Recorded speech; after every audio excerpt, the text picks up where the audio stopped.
그래서 어저께 그 JSA 갔을 때부터 그 얘기했지만 3월 달쯤에 북미 회담할 가능성이 크다라고 얘기하고 있어요. 그리고 이재명 대통령도 4월 중이면 중국을 방문한다라고 하는 얘기가 되고 있습니다. 즉 3월에 회담을 하고 4월에 이재명 대통령을 비롯한 주변 국가들의 합의가 이루어지면 내년 5, 6월쯤이면 일부러 날짜를 맞춰서 6.25 날짜에 맞춰가지고 네. 실질적으로 종전 협상 그리고 그와 관련된 북미 간의 수교 협상 같은 것들이 일어날 가능성이 높다고 국정원이 현재 예측을 하고 있습니다. 자, 국가정보원이 국정감사에서 북미 정상회담이 내년 3월 한미연합훈련 이후에 추진될 가능성이 있다고 보고를 했습니다. 그리고 김정은 위원장이 물밑에서 미국과의 대화를 대비한 동향이 다양한 경로로 확인이 됐다고 합니다. 북한 같은 경우에는 저희가 계속 얘기했지만, 러시아하고 지금 현재 밀착이 돼 있고 중국하고 관계가 개선되는 상황 아니겠습니까? 요거를 지렛대 삼아서 대미 관계를 추진 중에 있습니다. 지금 이제 북한하고의 관계 개선이 되고 있다라고 하는 정황 중에 하나가 최근에 이제 김영남이라고 우리 김 부자 3대를 모신 외교 쪽에서 그 상징적인 인물이 사망을 했습니다. 조선노동당 정치국 상무위원. 네. 97세인데 현역이셨어요. 근데 이분이 사망을 해서 우리나라 정부가 공식적으로 조의를 표명하는 세 번째 인물이 됐습니다. 그래서 이게 이제 외교부 장관 기준으로 외교부 장관 이름으로 해가지고 조문 관련된 메시지 전달이 됐는데 와. 이제 현재 모레도 사셨네 진짜. 자, 현재 우리나라가 대북 교류를 하기 위해서 그동안 이제 양쪽에서 북한이 이제는 우리 한 나라 아니야. 두 나라로 따로 가. 이렇게 하면서 통일에 관련된 모든 부서들을 다 이제 없애버렸잖아요. 그래서 그걸 대치하는 그 조직기구로서 통일부 내 평화경제제재 대응과라고 하는 신설 부서가 만들어져 가지고 10월 달부터 운영이 되고 있습니다. 그래서 이 경제제재 대응과는 현재 이제 북한에 가해지고 있는 경제 제재에 대한 대북 제재를 검토하고 그에 대한 대응을 하는 과로 알려져 있는데 이게 실제로는 북한에 대한 국제적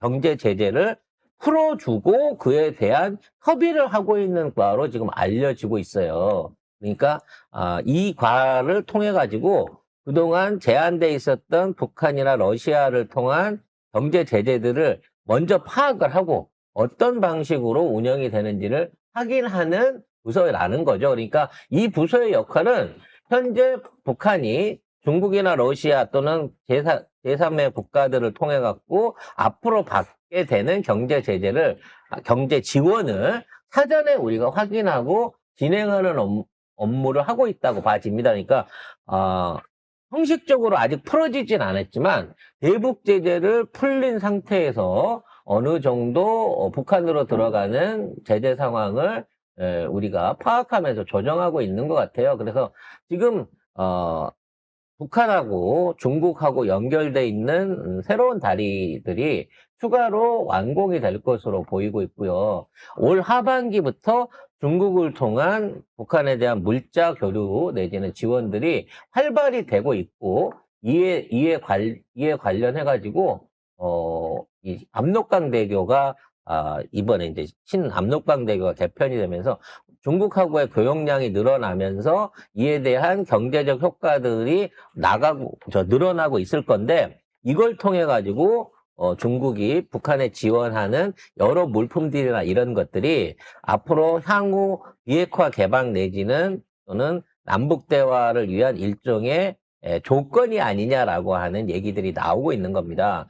그래서 지금 북한이 비핵화를 갖고 불만을 일으키고 있는 이유는 뭐냐면 미국은 일단 협의 선언을 뗐어요. 협상 장안에서 직접적인 북미 간의 대화를 우선하는 이 기조를 손을 떼고 뒤로 물러났습니다. 그래서 3월 이후로 빼놨어요, 일정을. 그러니까 내년 3월에 한미 군사훈련, 연합훈련 끝나고 난 다음에 그때 가서 합의를 하자라는 얘기는 그때 3월까지도 정상적으로 한미 군사훈련을 하겠다는 얘기입니다. 그 이전에 중국하고 이 대한민국하고 또는 북한하고 3자 간에 어떠한 형태의 교류와 지원과 경제 회복을 위한 또는 지원을 위한 사업들이 활성화되게 될 것이고 그 안에서 한국, 중국, 북한이 합의를 보는 비핵화 방안에 대한 또는 지금 있는 상황에서 핵 동결에 대한 수준의 조약이라든지 방침이 나올 거다라고 보고 있는 거고 그게 확인된 다음에 트럼프가 북미 협상을 재개할 것으로 보이는 수순을 현재 진행 중에 있다라고 여러분들이 이해하시면 될 것 같습니다. 박지원 의원이 대북 특사를 자청을 하긴 했네요. 네. 아직 특사를 간 건 아니고. 왜냐면 저쪽에서 아직 받을 마음이 없어요. 왜냐면 이재명 대통령이 핵 동결하고 한반도 내에서 해결하자고. 니들이 보유국이면 보유국으로 내가 인정을 해줄 테니까 그 보유국인 거 인정한 상황에 우리랑 회담해 라고 하고 있는 지금의 이재명 대통령식의 해결법에 대해서 매우 북한은 싫은 거예요. 아니 무슨 말 하는지라도 들어보러 갈 수 있죠. 어찌 특사 됐거나 보내면. 미국이나 중국 안에서는 뭐 얻어먹고 싶으면 우리한테 허락받고 해야 돼. 이미 우리가 그거를 통제하고 관리할 수 있는 시스템 내지는 관련된 협약들을 이미 중국과 미국 통해서 협약을 얻어놨어. 그리고 니들 자꾸 핵 있다고 지랄지랄하고 그러는데 우리 맘 놓고 뽀사면 니네 2시간이 황무지 만들어버릴 수 있을 만한 화력과 감시 능력 갖추고 있는 데다가 수틀리면 우리도 핵무장 할 수 있어 라고 하는 분위기를 띄우고 있는 상황이기 때문에 아마도 중국은 협상장에 스스로 기어 나오는 수 말고는 다른 방법이 없을 걸로 보여집니다. 훨씬 더 강경하게, 윤석열보다 훨씬 더 강력하게 국가를 정치 외교적으로 옥죄고 있는 게 현재 이재명 정부의 대북 협상 방식이다라고 이해를 하시면 될 것 같아요. 자. 지금 속보가 나왔는데요. 국방정보본부가 북한 개성공단 내에 우리 기업 공장 가동을 하겠다. 호호! 네. 여러분, 양말 값이 더 싸질 수 있게끔 양말 많이 사주세요. 특히 테이스 양말. 네. 우리 개성공단이 조만간 재개될 가능성이 있다라고, 네, 속보가 나왔습니다. 그럼 이렇게 되면, 뭔가 긴장이라든지 뭐. 가동 이런 중이라는데? 거보다는 이게 일부 뭐야? 가동 중이야 벌써? 이러면 또 사장님한테 전화해봐야 이러면 안 되는데. 되잖아. 양말 공장 가셨는지. 네. 아무튼, 남북 간의 물밑 교류는 지금 우리가 생각하는 것보다 또 북한이나 우리 언론이 걱정하는 것 또는 투덜대는 것보다 훨씬 긴밀하게 유지되고 있다라는 점을 동작가 TV에서 미리 알려드렸습니다. 하지만 웹버전의 카카오톡과 웹페이지 링크 전송은 여전히 불가능하다고 합니다. 단계적으로 이게 풀어지고 있는 겁니다. 카카오톡이 열린다는 얘기는 이제 자유롭게 카카오톡을 통해서 중국 사람도 카카오톡을 쓸 수 있는 거고요. 우리도 중국을 카카오톡을 통해 가고 중국하고 직접 교류를 할 수 있는 그 시장을 열어준 거예요. 만리 방화벽을 풀어준 겁니다. 시진핑 방한 뒤에 네. 이렇게 된 거죠. 4월 달에 가기 전에는 더 많이 진전이 있을 건데, 이렇게 되면 뭘 생각해야 되냐. 카카오톡이 풀리면 카페24도 같이 풀리는 거예요. 카페24라 하면 쇼핑몰. 그렇죠. 네. 쇼핑몰 기본 플랫폼에 대한 운영도 풀려지게 된다는 얘기입니다. 결과적으로 송 작가가 얘기했던 중국과 한국 간의 온라인 무역 또는 온라인 상거래가 가능해지는 시점을 위한 전초가 깔려가고 있는 거예요. 이거 엄청난 거거든요.